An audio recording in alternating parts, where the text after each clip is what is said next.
আমরা এখন এটাকে শাপলা চত্বর হিসাবে চাই, আমরা কোনো শহীদ হিসাব চত্বর চাই না।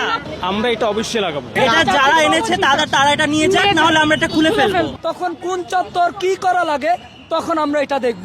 আমরা এটা অবশ্যই লাগাবো। 13 বছর 15 বছর ওনারা কিছু করতে পারে নাই, আসছে শাপলা চত্বরের মধ্যে শহীদ চত্বর করতে। এটা তো একটা অনেক আগে থেকে, এটা তো চেঞ্জ করার কোনো মানে হচ্ছে না। এটা শাপলা চত্বর, এটা শহীদ চত্বর। এটা এমন না যে এটা কোনো রাজনীতির সাথে কানেক্টেড ছিল বা এরকম কিছু, এটা কোনো আগের সরকারের সাথে কানেক্টেড ছিল। এটা অনেক আগে থেকে একটা ঐতিহ্য, তাই এটা আমরা চাচ্ছি না এখন আপাতত শহীদ চত্বর করা হোক, এটা শাপলা চত্বরই থাকবে।